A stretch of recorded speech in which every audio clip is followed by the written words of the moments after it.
அனைவருக்கும் வணக்கம். இந்த வீடியோவில் டிஎன்பிஎஸ்சி குரூப் 4 2025 கேட்கப்பட்ட கேள்வி.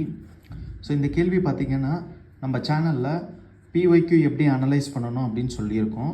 ஸோ இந்த கொஷினுக்கு உண்டான ஆன்சரை நீங்கள் மட்டும் இப்போது கன்சியூமர் ப்ரொடெக்ஷன் ரூல்ஸ்னால் 1987 மட்டும் படிக்கக்கூடாது. ஓகேங்களா?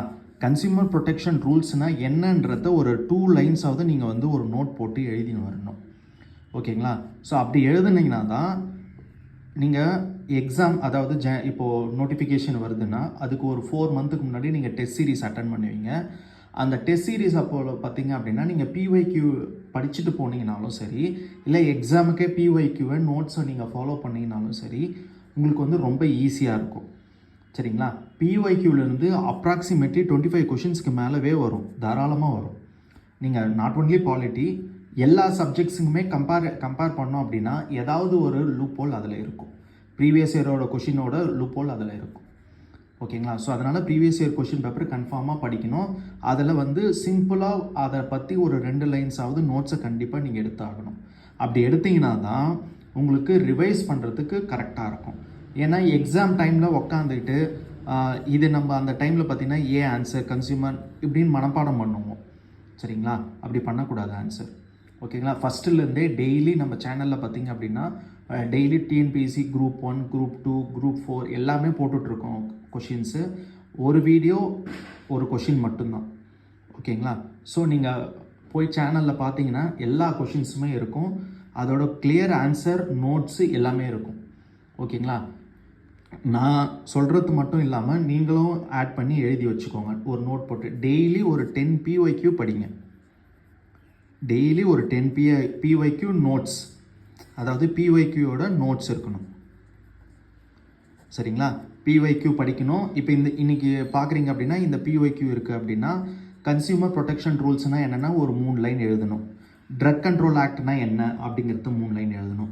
இப்படி டெய்லி பிஒய்க்யூ படிச்சுட்டு வந்தீங்க அப்படின்னா அப்ராக்சிமேட்லி நீங்கள் 365 அடுத்த வருஷமே எக்ஸாம் வருது அப்படின்னா அப்ராக்சிமேட்லி 365 டேஸ்னால் 3000 பிஒய்க்யூ அப்ராக்சிமேட்டாக படிச்சிருப்பீங்க.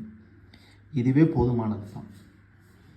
டெய்லி 10 பிஒய்க்யூ போதும், ரொம்ப இல்லை. டெய்லி 10 பிஒய்க்யூ அது நோட்ஸ் எடுத்து ஒரு ரூல்டு நோட்டு போட்டு ஒரு நோட்ஸ் எடுத்துக்கிட்டே வாங்க.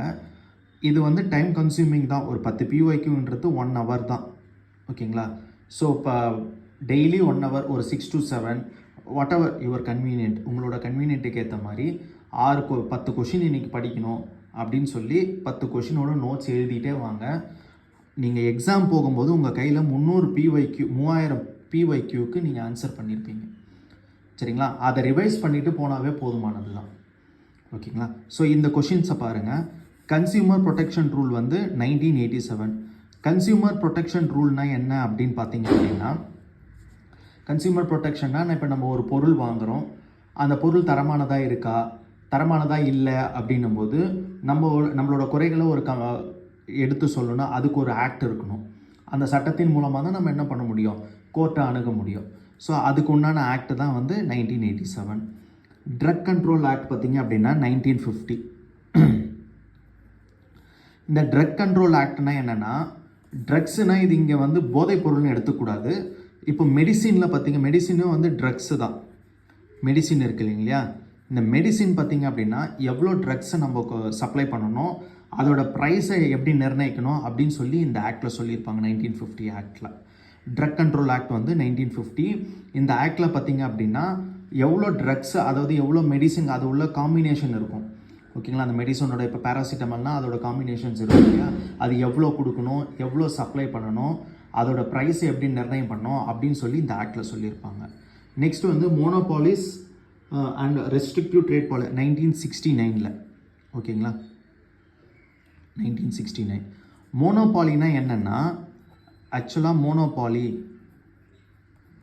அப்படின்னா என்னென்னா, இப்போது நம்ம நாட்டில் மோனோபாலின்னு வச்சுக்கோங்க. மோனோபாலினா என்னென்னா, இப்போது ஒரே ஒரு பிஎஸ்என்எல் எடுத்துக்கோங்க, இல்லைன்னா ஜியோ எடுத்துக்கோங்க, இல்லை ஏர்டெல், வாட் எவர் எது வேணாலும், வோடஃபோன் எதுனா எடுத்துக்கோங்க. இப்போது இந்த பிஎஸ்என்எல்லும் இல்லை, ஏர்டெல் இல்லை, ஜியோ மட்டும் இருக்குது. அப்போ என்ன ஆகும், இவங்க என்ன ரேட்டு சொல்கிறாங்களோ அதுதான் விற்க முடியும். ஓகேங்களா? இவங்க என்ன ரேட் சொல்கிறாங்களோ அதுதான் விற்க முடியும். இதுன்னு இல்லை, எந்த கம்பெனினா எடுத்துக்கோங்க. மோனோபாலிஸ்னால் ஒற்றை, மோனோனா ஒன்று, ஒரே கம்பெனி மட்டும்தான் இருக்குதுன்னு வச்சுக்கோங்களேன். அவங்க என்ன ரேட்டு சொல்கிறாங்களோ அதை நம்ம கொடுத்து தான் ஆகணும்.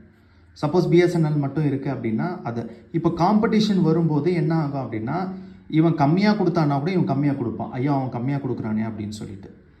ஓகேங்களா? சப்போஸ் இந்த மாதிரி மோனோபாலிஸ் இருக்கிறதுனால என்ன ப்ராப்ளம் அப்படின்னு பார்த்தீங்க அப்படின்னா, கன்சியூமர் ஆகிய நம்ம தான் அஃபெக்ட் ஆகும். சரிங்களா? கன்சியூமர் தான் நம்ம தான் அஃபெக்ட் ஆகும். ஓகேங்களா? அப்போ மோனோபாலி இருக்கக்கூடாது. இப்போது ப்ரைவேட் பஸ் மட்டுமே ஓடிக்கிட்டு இருக்குன்னு வச்சுக்கோங்க, கவர்மெண்ட் பஸ் இல்லை அப்படின்னா, ப்ரைவேட் பஸ்ஸில் நம்ம ஒரு இடத்துலேருந்து இன்னொரு இடத்துக்கு போகணும் அப்படின்னா அவன் என்ன ரேட் சொல்கிறானோ அதை தான் நம்ம கொடுத்தாகணும். ஓகேங்களா? ஸோ அந்த மோனோபாலிஸை குறைக்கணும், ப்ரிவெண்ட் பண்ணணும், தடுக்கணும் அப்படின்றதுக்காக ஒரு சட்டம் கொண்டு வந்தது தான் மோனோபாலிஸ் ரெஸ்ட்ரிக்டிவ் ட்ரேட் ப்ராக்டிஸ். ஓகே, 1967. ஆக்சுவலாக இது வந்து தப்பு. இது கூட்ஸ் அண்ட் சர்வீஸ் ஆக்ட்லாம் கிடையாது, இது சேல்ஸ் ஆக்ட். ஓகேவா? Sales of goods act. இது வந்து கொஷின் தப்பு. Sales of goods act. ஓகேவா? சேல்ஸ் ஆஃப் கூட்ஸ் ஆக்ட் இப்போ 1930 கொண்டு வந்தாங்க. சர்வீஸ்லாம் கிடையாது, இது சர்வீஸ்லாம் இல்லை, சேல்ஸ் ஆஃப் குட் ஆக்ட் தான். கூட்ஸ் அண்ட் சர்வீசஸ் ஆக்ட் பார்த்தீங்கன்னா, கூட்ஸ் அண்ட் சர்வீசஸ் ஆக்ட்னா கூட இங்கே சேல்ஸ் வராது. கூட்ஸ் அண்ட் சர்வீசஸ் ஆக்ட் வந்து இப்போ 2017 கொண்டு வந்தாங்க. Goods and sales of goods act தான் இது. கொஷின் தப்பு, இது 1930 தான் இதுக்கு ஆன்சர். ஸோ ஆன்சர் இஸ் டோட்டலாக பார்த்தீங்கன்னா ஏ. இப்படி தான் பிஒய்க்யூ படிக்கணும். ஒரு கொஷின் இருக்குன்னா அதோட இயரு, அது எதுக்காக கொண்டு வந்தாங்க அப்படின்ற அப்ஜெக்டிவ் மட்டும் தெரிஞ்சால் போதும். ரொம்ப டெப்த்தாக எழுத தேவையில்லை. இந்த மாதிரி நான் இப்போ சொன்ன பார்த்தீங்களா, மோனோபாலிஸ்னா என்ன, கன்சியூமர் ப்ரொடெக்ஷன்னா என்ன, அது வரைக்கும் தெரிஞ்சாவே போதுமானது தான். ஓகேவா? ஸோ வீடியோ பிடிச்சிருந்தா சப்ஸ்கிரைப் பண்ணுங்கள். நன்றி.